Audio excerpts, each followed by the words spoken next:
I'll call the meeting to order. I have to read a notice first, so bear with me. It's associated with the right to know law. As chairman of the select board due to the COVID-19 coronavirus crisis, in accordance with the Governor Sununu's emergency order number 12, pursuant to executive order 2020-04, this board is authorized to meet electronically. Please note that there is no physical location to observe and listen contemporaneously to the meeting, which was authorized pursuant to Governor Emergency Order. However, in accordance with the emergency order, this is to confirm that we are A, providing public access to the meeting by telephone with additional access possibilities by video or other electronic means. By utilizing the Zoom platform for this electronic meeting, all members of the board have the ability to communicate contemporaneously during the meeting through the Zoom platform, and the public has access to contemporaneously listen and, if necessary, participate in this meeting through dialing the following phone number 1-646-558-8656 and entering meeting ID 899-7350-5540 and password 534667, or by entering the same information through zoom.us. B, providing public notice of the necessary information for accessing the meeting. We previously gave notice to the public of how to access the meeting using Zoom, and instructions are provided on the Town of Lee's website at leenewhampshire.org, LEENH.org. C, providing a mechanism for the public to alert the public body during the meeting if there are problems with access. If anybody has a problem, please call 603-659-5414. D, adjourning the meeting if the public is unable to access the meeting. In the event the public is unable to access the meeting, we will adjourn the meeting and have it rescheduled to another time. Please note that all votes that are taken during this meeting shall be done by roll call vote. So let us start the meeting by taking a roll call attendance. When each member states their presence, also please state whether there is anyone in the room with you during this meeting, which is required under the right to know law. So can we go around? Mr. Brown, are you here? I am here. Anybody else in the room? No, nobody else in the room. Thank you. Mr. Bugby? I'm here. Nobody else in the room. And John LaCourse is here. Nobody else is in the room. Let's go to the first order of business. Scott Nemeth, Fire Chief. Sir, you have the floor. I reached out to Town Administrator Glover a couple weeks ago to discuss moving forward with the hiring of the full-time firefighter for fiscal year 21. It takes about a month and a half, 2 months to get that all situated by doing the hosting and then the org board process, a chief's interview, and then giving them 2 weeks so that they can give their other job 2 weeks notice if they need be. She told me that I should reach out to Chairman LaCourse, which I did through email. We discussed it and I was told that I could move forward with it. I posted it in-house. We're still waiting on the New Hampshire Fire Academy to decide what they're going to do with the CPAT testing, which is the physical fitness test that they need to do, which you have to become a full-time firefighter. I talked to the director of the New Hampshire Fire Academy. She said that it's in the AG's office right now. They are going to waive that for 6 months after the first CPAT test. So that's why I didn't post it out of the department just yet. I wanted to hear from them, but I got put on the agenda because I guess the board wanted to talk about this a little bit more because of the financial situations that we might be in the future. Anybody from the select board have questions? I have no questions. Just my concern is based on the lack of information coming from the state. I'm very concerned in terms of the budget. If the state is going to fulfill their commitments for the monies that they give us, and also the concern in terms of people being able to pay their taxes. So since this is a new addition, I'm very uncomfortable with this. So I would rather that we sit on this particular hire until we know more information from the state in terms of what their numbers are going to be. So. Thank you, Mr. Bugby. Mr. Brown? I tend to agree with Scott. I think we need to understand how this money is going to move. There's a lot of gray areas when you read through this document about how reimbursement, what's going to be reimbursed, when is it going to be reimbursed, and I'm very, very concerned about the whole financial picture going into the fall. So I really think we just need to hold on to what we got until we know more about how this is going to work. My opinion, I tend to disagree. It's already in the budget. I'd like to move forward. I feel it's a requirement, especially in these times where I don't see this COVID thing going away now. I mean, I hear rumblings that we're going to be dealing with this in the fall, and I hear some institution talking about a full year roll round, maybe up to 2 years before issues. And I know the fire department and their staff is dealing with respect to, taking care of the public. So I disagree at this point.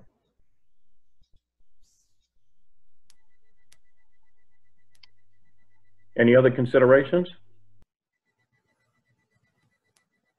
Julie, are you there? I can't hear her. Boy, that's the quietest she's ever been. Oh my God. You should definitely be able to hear me. There you go. Now we hear you. Yeah. Maybe just to remind everybody, the annual cost for a full-time firefighter is $82,000. That's making an assumption that that individual is going to have a family health insurance plan. Again, obviously, if they don't have a family health insurance plan, then the cost will be less than that. Essentially, half of that is in salary and half is in personnel costs. Okay. Is there a way for us to raise our hand and make a comment? You can go down to the participant area down there. Do you have participants in the lower screen? Oh yeah, here I go. Okay. And you go there, and you should be able to see a little thing at the bottom that says raise your hand. And you raise your hand. Does everybody see that? Yeah. Yeah. Okay. So go ahead. You have the floor. Karen. Would it be possible to find a place in the budget we could cut the $82,000 and get another firefighter? I mean, we're in a pandemic and hopefully we don't need to use that resource, but we're not talking about, no offense to Steve, paving a road or building a bridge. We're talking about potentially saving lives, which kind of is important versus things that could be put aside to save the money someplace else. Just a thought. I think further down in the budget when we talk, not the budget, the agenda, we talk about under Julie's 4A. I think that is kind of a discussion we need to have before we can talk about this particular thing. Because just looking at the numbers, we're going to be short, I believe, on motor vehicle registrations, which is a large part of our revenue stream. But also, I'm not even counting on any money coming from the state. So we're talking like $500,000. So when we talk about 80,000, that's just a small amount.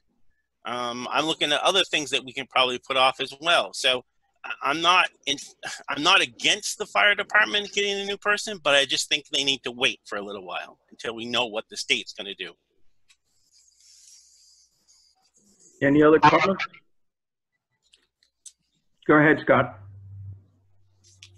I understand the board's view. My concern is that, like we discussed in November, we continue to lose members. We keep going up and down. This is not the time that I want to see our roster change. But recently we've had somebody move to New Jersey, somebody move out of town that did a lot of the nighttime coverage. We had somebody take a leave of absence, which is going to be at least 6 months to a year. You have a college student that had to move back down to Massachusetts. One of our members got activated for the reserves. He took a full-time job with them, so he's not around anymore. And then we have 2 other firefighters that work for other departments that's their full-time job, so we've lost them. So in the middle of all this, the pandemic, our roster is getting smaller and smaller. And with this full-time firefighter, we were going to use it to add coverage so we can bump out coverage on the weekends and have the Friday night coverage and the Saturday night coverage that we were looking for in the past. I mean, I'm happy to look at the budget and kind of, definitely be financially responsible with it so we can keep this position. I rather look at different ways within the fire department's budget so we can keep this person to add to the roster because we keep losing so many people.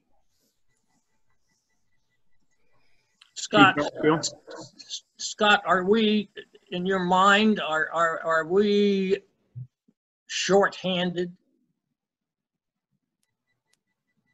I think our department's shorthanded all the time. I mean, until we get 24 coverage,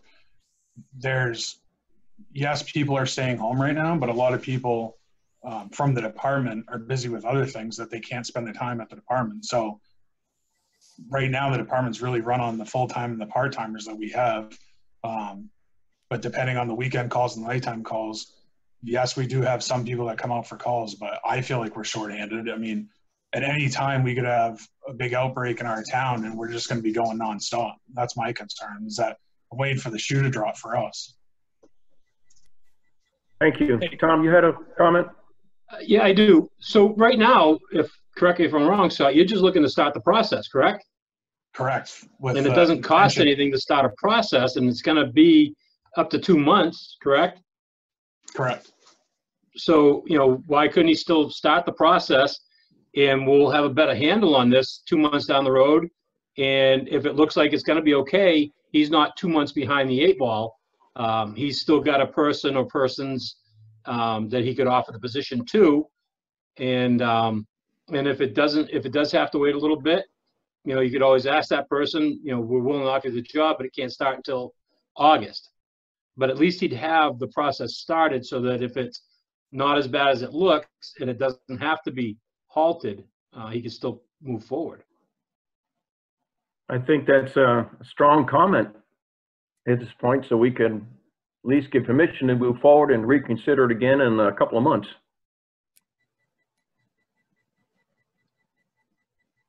Comments? What's that? I mean, how do you feel about that? Guess you'd have to go through the process, letting people know that they might not be able to start right away? Are you talking to me, Julie? Cut off, sorry. Sorry, yes, talking to you. Yeah, I mean, plenty of departments, they make a list, and the list is good for a year. So if anything were to happen within that year, you can still hire from that list. And you don't have to do the process over again if you have enough people to stay on it. I could change the posting that it's for a potential position this year. Mm-hmm. And then when we're doing the interview process, we can talk to them one-on-one about that and let them know. I would be okay with that. Mr. Brown, are you okay with that? I'm okay with that. All right, let us move forward with the process at this time, then we'll reconvene this issue in a few months. Anything else, Scott? Nope, thank you. Okay. Chief Dronsfield. So I put in a request to make 2 purchases from the special duty expense line item. One is to purchase 2 pistols. We currently don't have a spare pistol. And obviously, if one malfunctions or, God forbid, we have 2 officers get into a involved shooting, those weapons involved get seized for anywhere from 1 year to 2 years from the Attorney General's office. I have the money in my current budget to make the purchases, but I thought it'd be better if I purchased it out of this account. That way the money would stay in my budget to turn in at the end of the fiscal year. It's $1,311.02 to purchase 2 pistols. Comments from the board? Mr. Bugbee? My concern is I asked for the balance on that account from Joanne, and her comment is she's a little bit concerned because there's only $23,579.68. So in terms of, I think we tried to leave about 25,000 in there. I'm not sure exactly if that's the exact amount. Maybe it was 20,000, but I'm kind of a little hesitant. In terms of the second part of the chief's request, which he hasn't actually made yet, is for the powder coating for the wheels. I'm not in favor of that at this time. I'm not making that request. Oh, you're not making that request. Okay, I No. retract my comments then. Yep. So that's my only concern, that the funding is getting a little bit low on that particular thing. But if he absolutely needs it, I'm okay with it, I guess. When I spoke with Joanne about it, she felt there was plenty of money there to make the $1,300 purchase, and we're running between 3 and 5 details a day. Yeah.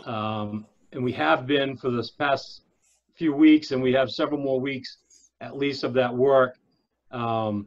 Just 4 days of what the cruisers make out there more than covers the purchase of the pistols. Okay. That's not what Joanne just told me, but that's okay. Mr. Brown? Absolutely, need it. Okay, and I concur. Let's move forward with the purchase of the guns. Thank you. Any other comment, Chief? No, just on the wheels, I was able to actually make a trade with the town of Newcastle. I ordered a cruiser with steel wheels because they last longer.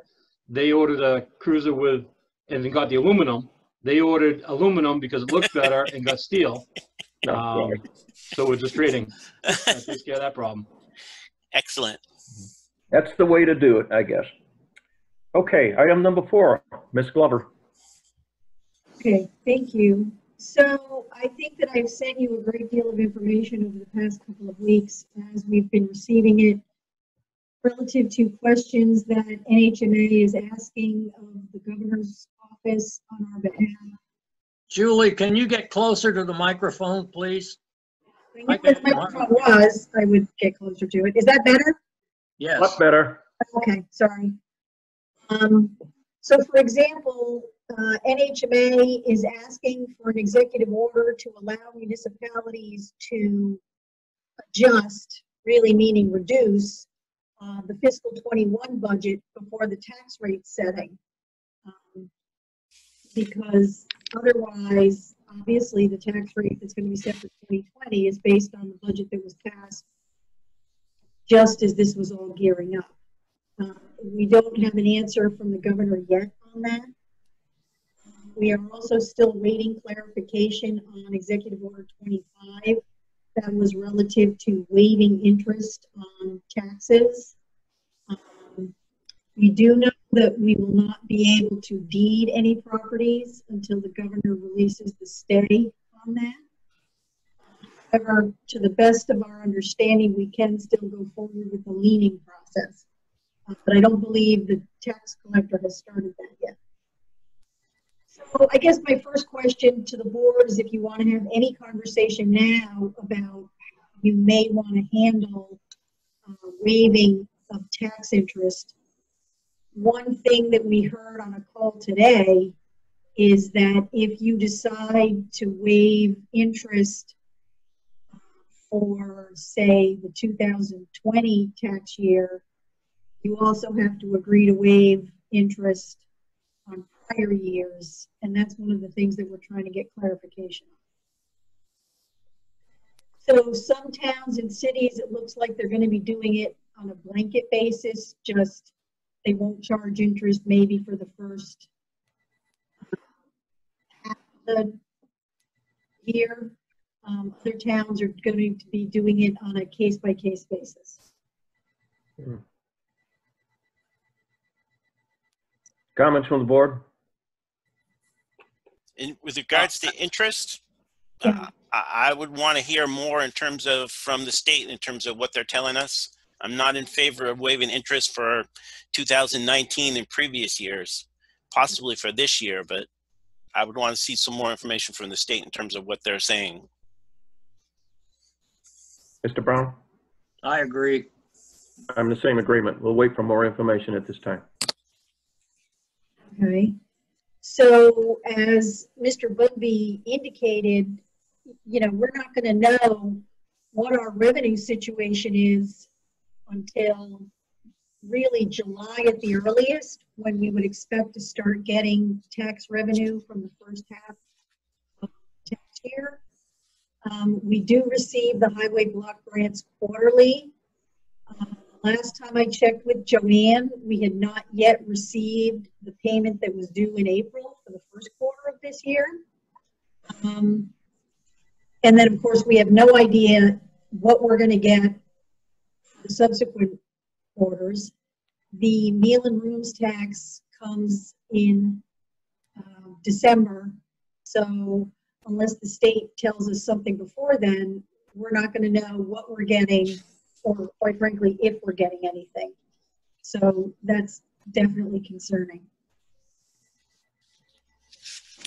As you saw, NHMA asked the municipalities to do a survey on what we thought the financial picture might be. And based on that, I mean, quite frankly, I could easily see where we would lose $1 million in revenue by the end of the calendar year. Obviously, we hope that it's not that dire, but it certainly could be, especially if the state withholds all of the money that normally comes due us. So this is certainly not unique to Lee. Every municipality in the state, every municipality in the country, every state in the country is dealing with this. We did find out that of the first $1.25 billion that the state of New Hampshire was awarded, none of it can be given to the state or local governments to make up for revenue. There's talk that Washington is going to give money to states and local governments, but that remains to be seen. We did find out how we can submit for our expenses through FEMA. Karen and Scott Nemeth are working on that. But really, again, if you looked at the answers to the NHMA survey, you know, we haven't spent a whole lot of money. So right now, it looks like the FEMA reimbursement might be somewhere around $3,000 or $4,000. So one of the other things that I asked NHMA was whether they would consider asking the governor for an executive order on tapping into capital reserve funds without having a special meeting. Because right now, if we wanted to tap into the money that we have sitting there, which is about $3 million, we'd have to have a meeting in the legislative body to change the purpose of or dissolve any one of the particular capital reserve funds. Now that is not something that the board can do.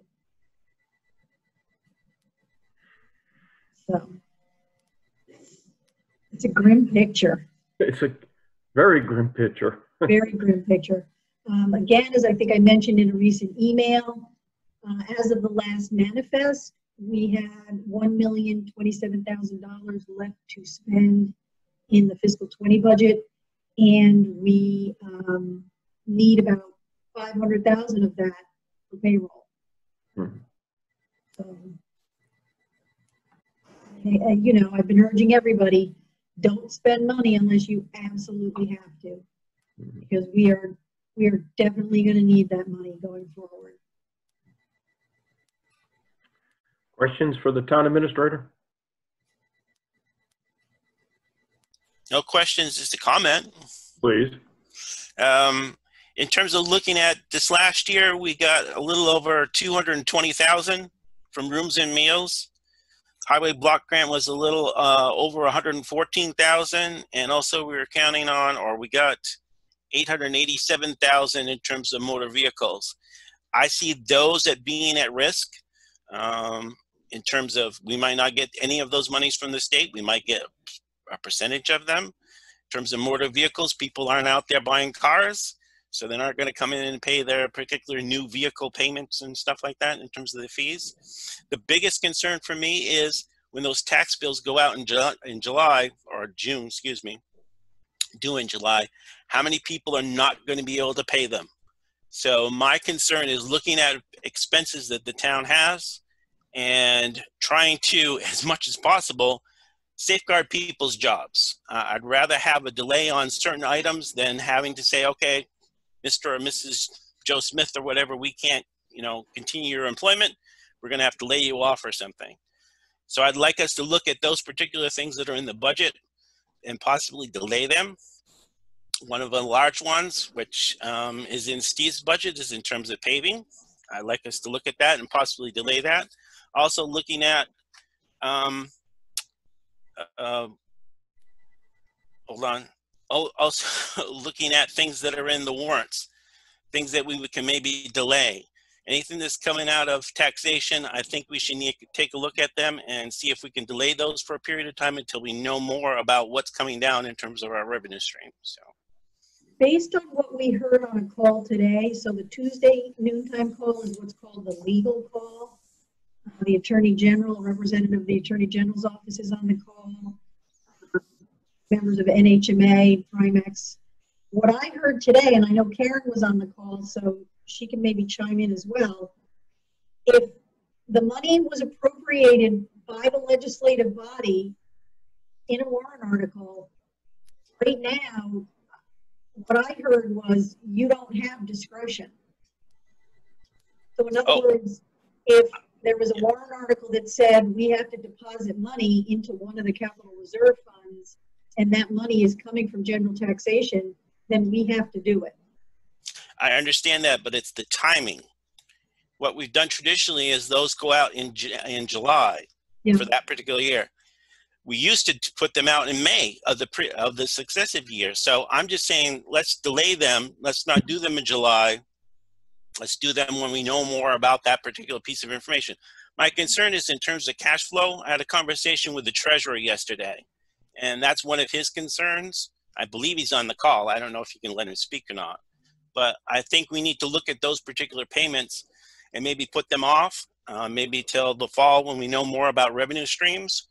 So I'm not aggravating not doing it. I'm just advocating, pushing them off until we know what our cash flow is going to be for that particular fiscal year. Mr. Brown? Sorry, Mr. Brown? If Ben Jeans wants to speak, he can now speak. I don't even know if he's on. He and I spoke yesterday, and I suggested, and he was thinking about doing it. So I'm here. there he is. He's here.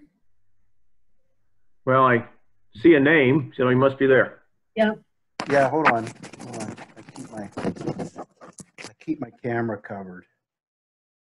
Good, that's a smart move. Yeah. Scott, you pretty much Now he's gone. Now he's back. Where'd he go? I don't know. Yeah, I don't know what can you hear me? Yes. Yeah. Yeah, I don't know what happened. Maybe Julie, when you added me, something happened. Could be, but we can hear you. Yeah. Hold on. Yeah, it's restarting. There it is. There you are. Okay. Okay. Scott, yeah, I think what I was relaying to Scott, and this all had come from Julie copying me on a number of the emails sent to the staff on the Municipal Association discussions about the budget shortfalls.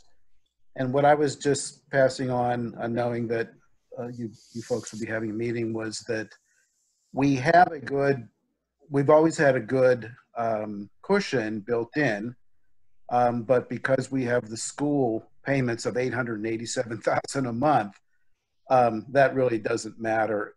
We'd have 1 month of support. Other than that, we'd be out of money if we have to keep paying the school and everything else shuts off. So that's the concern. Now, obviously, people will pay their taxes, but what will we be down? And then we'll be chasing after those receivables. So we really just need to see in June or July 1 how things look.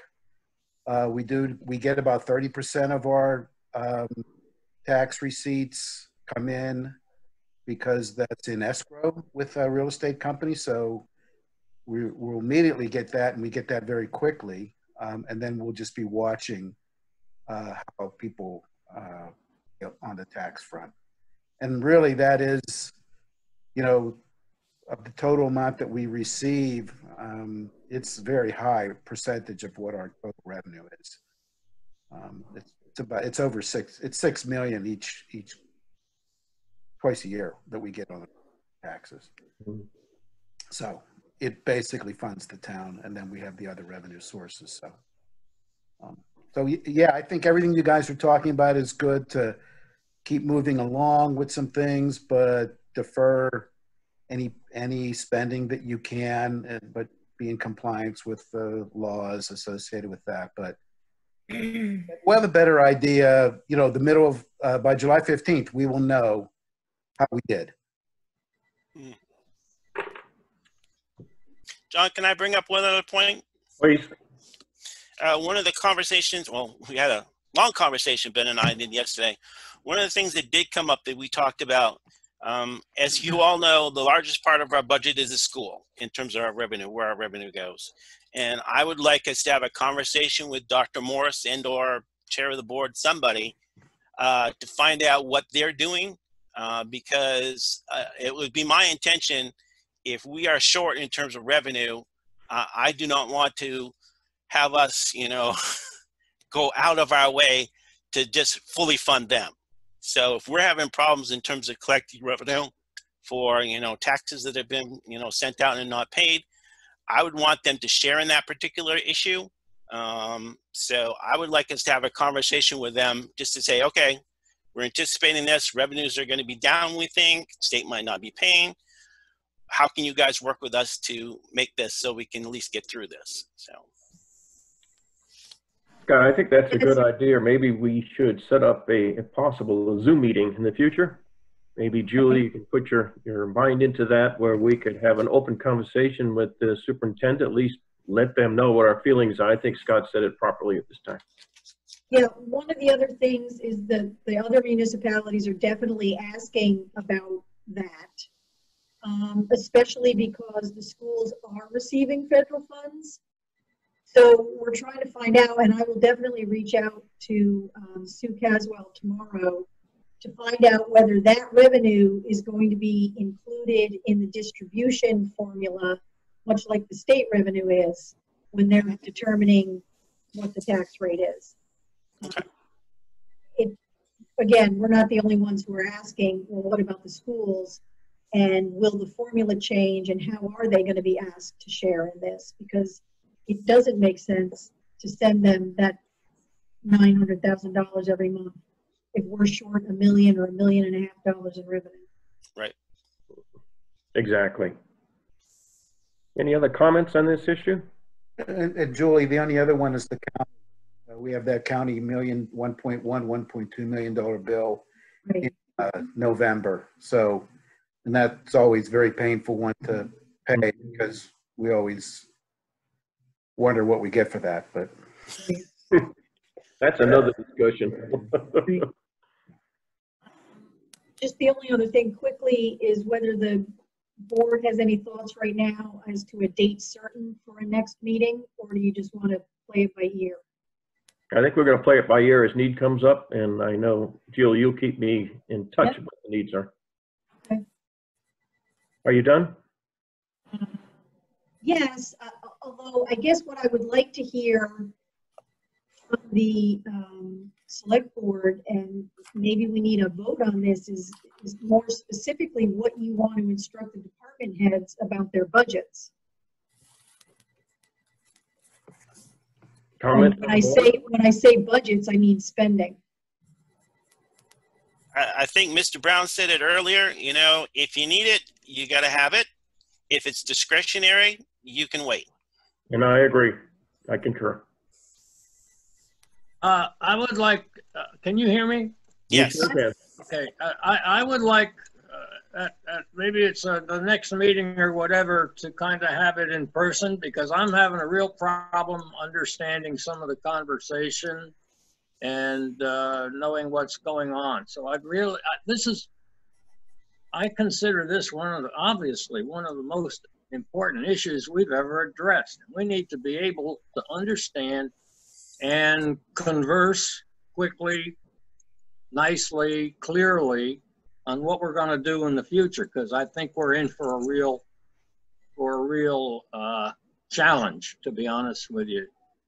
So I would really like the next select board meeting to be held as we normally hold it in the public safety complex.